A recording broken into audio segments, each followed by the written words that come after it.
What's up, guys? Danny Carlson here with the Actualized Freedom Podcast, and this is part 2 out of 3 of the Influencer Marketing Series. If you haven't seen the first episode, we have Anthony Bui Tran from Seller Tradecraft talking about his YouTube influencer marketing strategy, so be sure to check that one out. I think that's episode 30. And today we have Nika Underwood on here. She has created more than 50 influencer marketing strategies for businesses. She is very versed in Facebook, Instagram, and YouTube when it comes to influencer marketing. So I'd like to welcome to the podcast, Nika Underwood. So maybe let's start out, Nika. Can you give the audience a little bit of information about your experience when it comes to influencer marketing? Hey, Danny. I'm so honored to be on your podcast. Thank you for this opportunity. Yes, so I started doing influencer marketing a few years back. I actually started with what they used to call Instagram brand, which is what they call a lot of these companies that use influencer marketing to break through in their market. And that was Sugar Bear Hair, which is a hair vitamin. And we were working with hundreds and hundreds of influencers, including like all the way up to Kardashians and Jenners. That's when I really learned a lot about it. And then as I was learning, I started building programs for other brands, smaller brands on the side, because I've been doing marketing for about 10 years. And I've had at the same time marketing jobs and building my agency on the side, right? So after that, when I had a specific strategy, we were using specific strategies for Sugar Bear Hair, and then I was trying new things with other brands. So I came to about right now, I believe about 50 programs that I've built with influencers. And I'm talking about programs, not just, hey, let's buy 10 shout outs here and there. I'm talking about real influencer programs where you have a big team of people promoting your product and so on. And so most of the listeners here, they all know Instagram marketing or influencer marketing is important, but a lot of them have no idea where to even start. Like, should they just be reaching out to people through DMs? Who should they really be reaching out to? Can you give us a little bit of an idea of what one of these programs would look like? Like, what's the structure of one of these programs? Yes. So let's say that you're looking for Instagram influencers specifically. You would reach out to them through DMs, and a lot of them are actually open for collaboration. So they will have their email address listed on the account. And if they have that, it's better to contact them through email. A lot of them are very professional and take attention to details seriously. So if you're DMing them and they said, hey, email me for collaborations, some of them just really won't even reply to you. It's with influencer marketing, I believe, if I can call it, customer service is extremely important. Knowing how to talk to people, how to, approach them, how to negotiate, every word counts, because that's what's going to influence how much you're going to have to pay for it. An influencer, how good of a relationship you can build, if you can build it long term, and so on. A lot of big celebrities work through agents, obviously, so you can actually message them. You'll never get a reply. So a lot of them will work only through agencies, which means you may not even ever speak to them. You will, the contracts will be signed without you ever seeing the person. All the communication is done through agents. All the photo approval is done through agents. But yes, when I'm building a program, the first thing to do is, once we have the strategy and we know what kind of target market we're looking for, we're going to find the right influencers I prefer manual research and not using influencer networks, which seems to be a less preferred method, but I know it works in long-term building bigger and more serious programs. So I don't know specifically by name which ones are the biggest right now, but it's technically a website where you can log in, oftentimes pay for an account, and all the influencers or wannabe influencers register on those websites. They connect their social media to those networks, and they can start pitching brands, or brands can access this list of influencers based on specific parameters they're looking for, and then start pitching influencers to promote their brand. What I've seen is that most influencers that do register for those networks aren't real influencers. They are just people with Instagram accounts, and that's a big difference. And brands that are looking for influencers on those networks are really going to find possibly mass, again, quote unquote, influencers that will promote their products, sometimes for free or very low cost, which is what attracts brands to those networks. But that's not a way to build your program. And there's just, if you're going to have a low budget and hope for a picture on Instagram here and there, there are better ways to spend that money in marketing than influencer marketing. So that's as far as the networks go. And like I said, if I'm building a program, once we settle on which influencers we're going to contact, it is really just a lot of manual, just contacting through Instagram, their agents, agencies, their emails, finding other ways to contact. If we're really dead set on specific influencers, we'll contact them on every possible location that we can find them, through Facebook, YouTube, and everything else. If we can find their mom or dog that they can talk to, we'll ask the dog to talk to them just to get the influencer. So Anthony Bouitran talked a lot about how he does things on YouTube, but he doesn't do anything on Instagram. Maybe let's talk a little bit about what kind of relationships are you trying to set up with these Instagram influencers? Are you trading specifically for like a certain amount of posts or Instagram stories? Like, how do you typically structure these kind of relationships, and how much are you paying them? Are you paying them in product? Like, what does this all look like? Mm-hmm. So depending obviously on the product and the influencer, sometimes when it's a brand, it's a new brand, new company, it's really hard to get influencers to work for you for free because they don't know the brand. And most influencers that are professionals will not put their name behind something that they don't know about, right? So with a brand new company, it is really better to have a money budget, right? And not just hope that they're going to want your product. If you are really set on giving product in exchange for posts, what happens is that because no one knows you and most bigger names will not, promote you, you end up with a lot of, let's say, smaller influencers. The problem with that, and it's one thing that kind of ruffles the feathers of what they call micro influencers, is that I just don't use them. And here's why. They like to call themselves micro influencers, and they could be accounts with 2, 5, 10,000 followers. Knowing now, we do vet every single account that we want to contact before we even contact them, so you can see if the followers have been bought over time, what kind of engagement they have, if they're using comment pods to increase their numbers. So a lot of those micro influencers actually don't have genuine following, genuine engagement, and they're really not influencing anyone. And what happens is that even in communication with them, they'll say, well, I'll promote you to my friends and family and so on. But when you think about it, think about people in your life. How many of them, if you bought, let's say, a new t-shirt, the t-shirt you're wearing right now, and if you told your family and friends, you absolutely have to buy this t-shirt, it is so awesome, how many of them are actually going to go and buy that t-shirt just because you said, hey, you got to buy this, I have it? It just doesn't work like that. So those smaller accounts, they really don't have influence on anyone. Now, there's other uses for smaller accounts, and this would be my recommendation to those influencers if they want to score good deals and stuff. Don't present yourself as an influencer because you will not be able to deliver what every brand needs. However, a lot of brands need good content. So if you're someone that is small, but as in follower numbers, right? But you can create great photos or you can create great reviews, that's what you want to pitch, because then you are valuable to a brand. You may not be valuable by your follower numbers, but you can be valuable in other ways.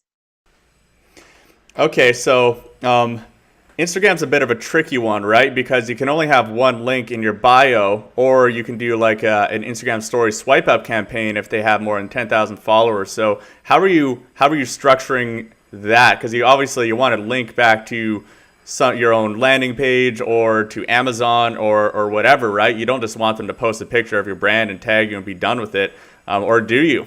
How do you structure this?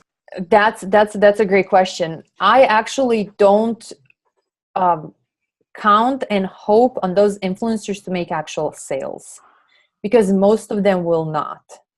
And I can tell you that some of the celebrities, and that's people that are on reality shows and they have millions and millions of people, they do not sell. They barely send any traffic to wherever you want to send it. On the other hand, there are I've worked with girls that have less than 1 million followers, and they send crazy amounts of traffic to, again, wherever you're sending it. So I normally, I really have this deep conversation with the brand that wants to build an influencer marketing that I'm supposed to do it for, and explain in details what we can expect and what not. A lot of them think that if they find 10 people to post on Instagram and they pay $20 per post, they're going to get, some crazy X amount of clicks on their links. But let's talk about general marketing conversion rates. Let's say you have small influencer with 10,000 followers, and in general you can expect what, 2% people to actually click the link if they're having decent engagement and nothing is fake. So 2% of 10,000 is 20, right? 20 or 20, yeah, I think so. Yeah. So if they click on your link and end up on your website, how many people of those 20 are going to buy? So it's really important for me to explain to them that most of the time influencer marketing is actually not going to bring them direct sales, that so they can have the right expectations. Yeah, that makes sense. So you're more going for a branding play on Instagram. Yes. So I'm sorry. It's 200. It's 200 clicks. Let's say you do get to, and out of 200 people, let's say your conversions are 2%. So that's 4 people. You may make 4 sales. The problem is most of the accounts will not get those conversions. And when you talk about influencers, if you think about numbers and the how many people they will get to buy things, if people actually had that influence, everyone would be in a multi-level marketing company and be actually successful, because they would have influence on people around them to actually buy things from them. And probably how many people are not successful with selling to their following. that is a very interesting point, likening the Instagram influencer space to MLM, multi-level marketing. That is, now that you mentioned it, there is so much crossover between those two things. It's hilarious. And put together with also affiliate marketing, which is almost the same thing, Or let's say, actually, let me correct myself. It's not the same thing, and it shouldn't be the same thing. But the way people treat it, it turns into the same thing. I've seen so many brands say, well, I want to do influencer marketing. I'm just going to offer them 10% of, sales. That's not influencer marketing. That's affiliate marketing, right? Or you're building a brand ambassadors because you're not paying anyone anything. Real influencer marketing, and it's really getting people that are influencers in their communities and their industries. We're talking millions of people. We're talking about celebrities, models, singers, rappers. We're talking about people with huge numbers that actually do influence certain group of people that can promote your brand. Okay, so you mentioned brand ambassadors. So from the sounds of what you're saying, your goal is never really to get people to click off of Instagram onto your own website or your client's website. It's more to just build a brand and kind of have them as brand ambassadors, and to build the social proof so that maybe the people watching on Instagram, they see some ad later on and then they're more inclined to buy. Is that kind of what you're going for? Yeah, so the goal would be to click, right? But I don't have those high expectations because I know how most of those, end up being and how the clicks work and so on. So yeah, that would be a great goal, and that's like what we want to do. But to be realistic, just being seen on Instagram is, very useful, right? So one of the big brands that built big programs technically was really, the goal was to get clicks, and in reality, we just really built up the brand because now everyone's seeing it on Instagram, right? I think if brand is really kind of being honest with themselves, they are better off building something of a combination of maybe brand ambassador and affiliate program. And I think one of the best examples of that is First Form, the supplement company, because they have They do have a program that's called Legionnaire program. That's technically an affiliate program and brand ambassador program together, where they actually teach people how to properly promote products and build this community around them and not just sell. And then they pick the best to move them into their sponsored athletes, which then technically become influencers, right? So it's just I feel like people are mixing everything together. And that's why, you'll have people saying, well, I'm doing influencer marketing. I'm just buying people they're shouting me out on Instagram for $20. Well, that's really not influencer marketing. That's just buying shout outs. Like, yeah, and it becomes very hard to scale something like that. If you're just buying a shout out here and there, and then like trying to track through some like pixeled link or something like that, then you have to have like a spreadsheet with every single influencer you had. This shout out lost $5. This one gained $20. Like whatever it is. I'll tell you, one of the best things is when you have like several hundred influencers, and I literally, there was a program, we had several hundred influencers. I literally didn't care if they had a single click. That was not our focus. All we wanted to do is for them to create great content and put it on their social media and, be nice to people that ask about the product. And it helped so much more than thinking about numbers. Now, I know that not everyone can afford that, but if a company says, okay, this is our budget for influencers, and we just want to grow, and obviously you want to track some things, but you do see how sales grow over time, especially if that's your main focus. You can actually see how much influencer marketing is growing your, bottom line. And then again, if you're doing links that you can track, like stories or Facebook Lives and so on, then you can actually track specific, ROI. Although I don't even like to talk about ROI of influencers. Just build a program. Trust me, it's gonna work. That's the bottom line. Yeah, and so my last question when it comes to Instagram influencers is when you're reaching out to these people, like, give me a few examples of when you would be just offering someone some product and when you would be offering them some money and what you'd be getting in return for that. Okay, so a lot. It will depend on the brand. Some brands don't even have to reach out. They have dozens of people contacting them every day and say, oh, I want to promote you, so that kind of gives you a little leg up on the negotiation. Depending again on the product you're selling. So you have to kind of calculate how much the product is costing you to manufacture. How much is it going to cost you to ship that to the influencer? How much is it going to cost you manpower to handle everything from negotiation, signing the contract, approving photos, and so on? It's a lot of work. So you have to know how much it's costing you to be able to kind of estimate what you should pay. Now, there's a basic calculation that I use, and people really get upset about this because most influencers say, well, I'm charging $100 for every 10,000 followers. So it's like $10 per thousand, right? And my math starts at $1 per thousand followers. And this is purely marketing math. If it goes back to how many people can they send to the website? How many sales can they make? Now, not every person is $1 per thousand account, right? I've worked with accounts that have 3,000 followers that created such great content that I paid them more than I did to account with 300,000 followers, right? It's really, really important to know what you're getting out of them. If you're doing, let's say, YouTube videos, it depends on how good of a video they can create is how much you're going to pay them.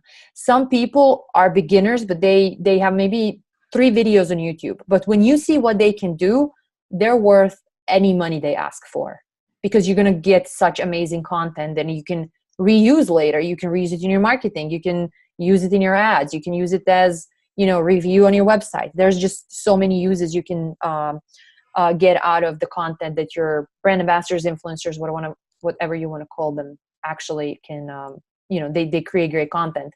Now, if it was just paying straight for a post, I have barely ever worked with someone that I would just want to pay them for one post. So it has to be a package.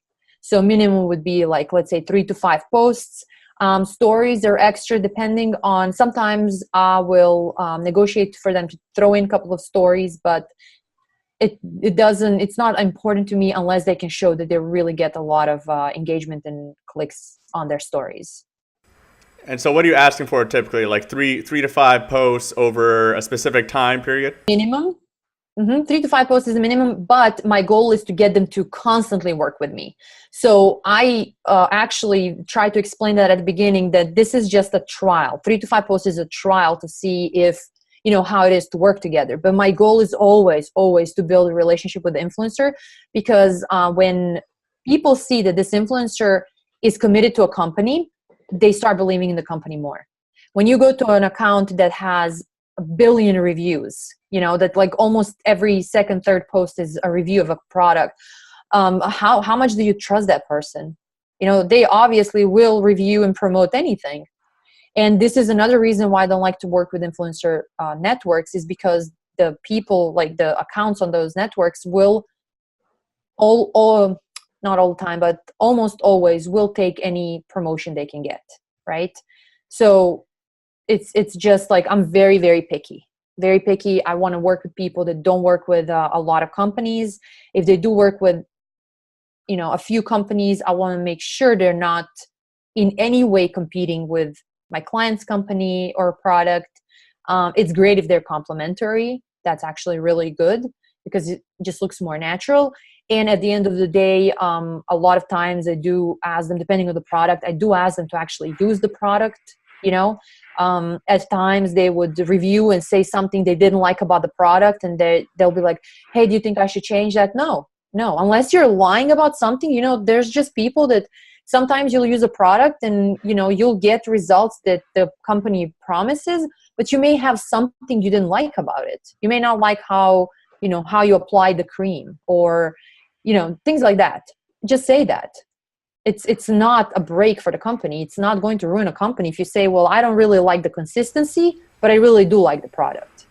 Yeah, it's just real and authentic, right? Which is obviously very important when it comes to influencer marketing and creating real content. People can smell out, like that's why MLM is, a lot of people think it's really scammy and stuff, is because a lot of people don't really understand how to do MLM without just coming across as really scammy and just lying to their friends and family and stuff, unfortunately. Yeah, it's because they start just promoting, pictures. There are a couple of companies on Instagram. I believe it's one of those, I don't want to say Fit Tea, because there's actually a company, I think, that's called Fit Tea. But, the teas that are like making you skinny in 21 days or something, And what they do is, I've seen that so many times.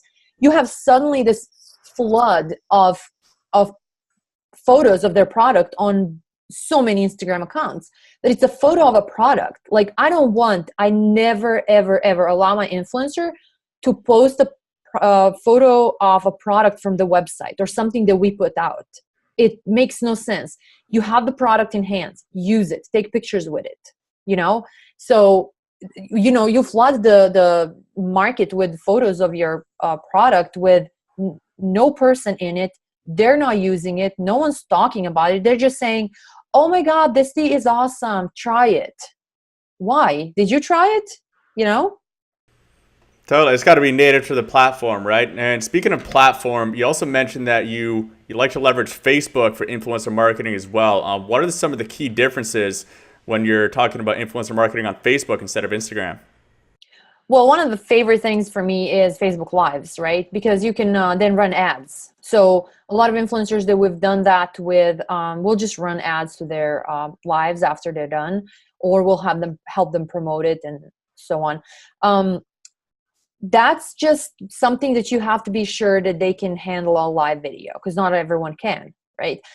So some people can create great photos. Some people can create great doctored videos, so to say, with post-production and everything. And some people are great on live. And then instead of watching a YouTube review that has a lot of editing, you're watching a person live that you actually follow, like a celebrity or something like that, that is talking about the product, how long they've been using it. And it just almost, you feel as if you have them sitting in your living room and telling you, hey, this is what I use. And we always tell them, like, say everything you think about it, and just don't make everything golden and fabulous and perfect, because there is no product in this world that everyone loves just the same.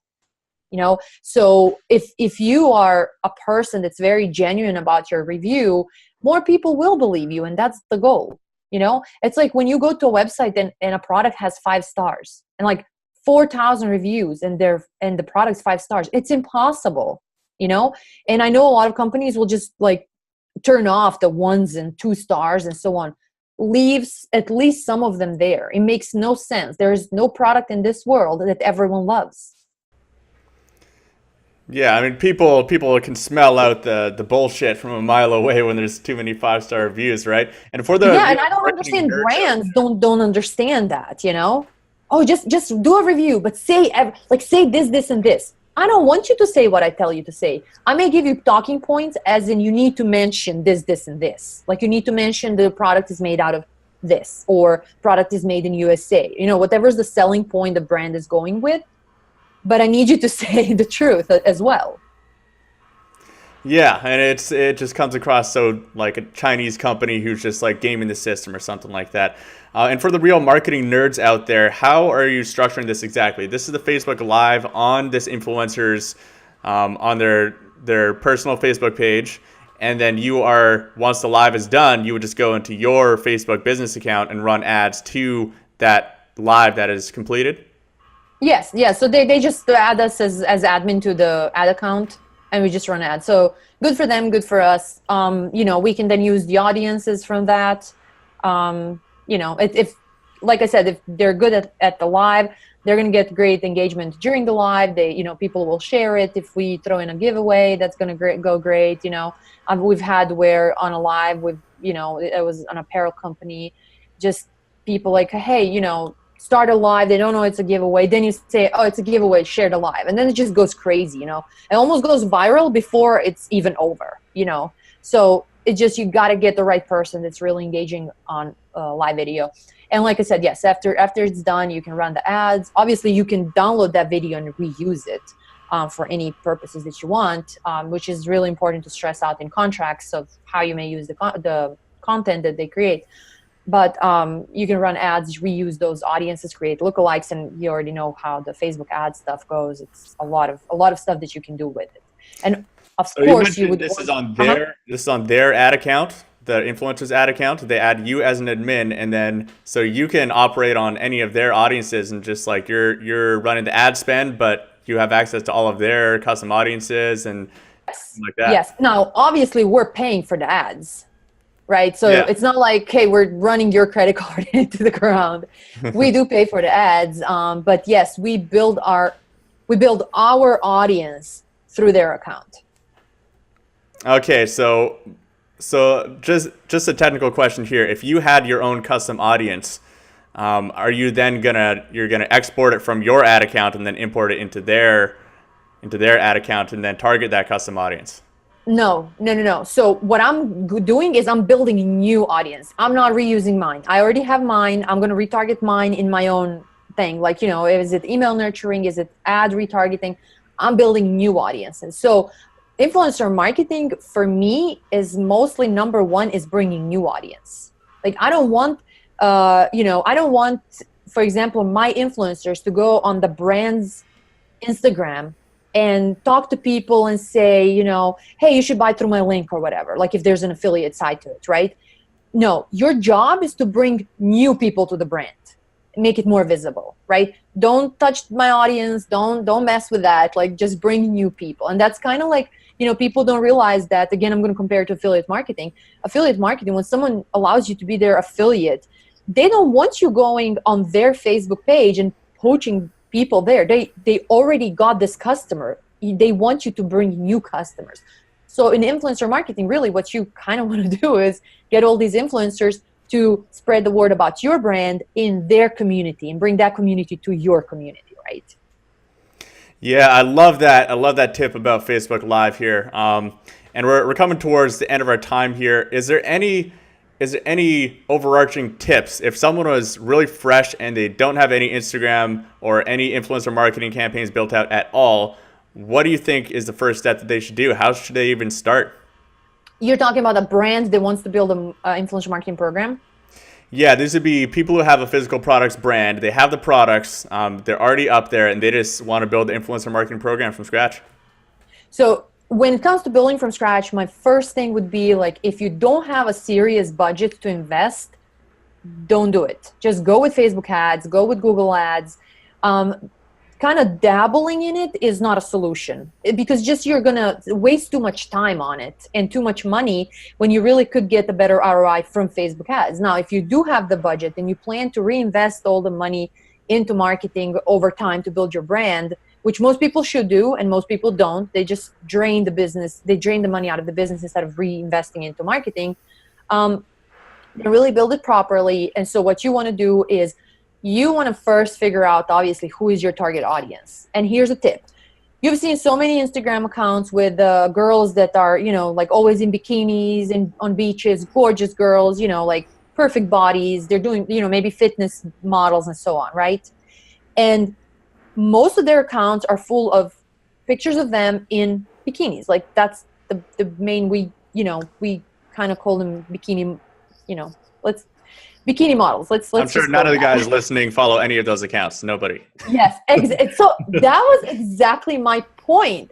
So a lot of these beauty brands or a lot of female brands that target females want to get these bikini girls to promote their stuff, except their audience is mostly men. And this is the tip for influencers, these bikini girls. Stop trying to promote beauty products. Stop trying to promote stuff that's just targeted at women.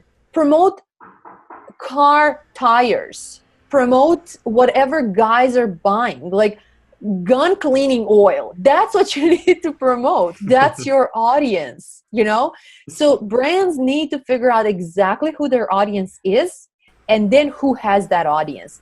If you figure that part out, your negotiation later, there are like very important things that you need to put in negotiation and how you talk to them and what you offer and what you counter offer.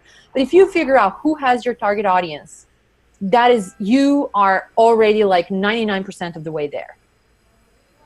Awesome, Nika. Well, there's been a ton of golden nuggets in here. I'm going to be compiling this episode, the one with Anthony Boutran before, and the next one that I'm going to do into a big influencer marketing video with all these great tips. And out of this one, there's going to be a lot of really good golden nuggets pulled out. So thank you so much, Nika, for hopping on here. And where can people find out more about you online? So I'm just going to point them to my website, which is Nika Rose Wolf. That is Nika, Nika, Rose like the flower, wolf like the animal.com. And they can find me there, and from there, find me on social media and so on. I'm easy to find. I really appreciate this opportunity. I love talking about Instagram and influencer marketing, and I can't wait to hear the other two interviews. I'm super excited. Awesome. Well, thank you so much, Nika. And for those listening, you can check out the show notes here, all the links mentioned and everything on KenjiROI/blog, and just look for this episode here. And there's also the video version on YouTube or the podcast on Actualized Freedom. So see you guys in the next episode and keep kicking some ass.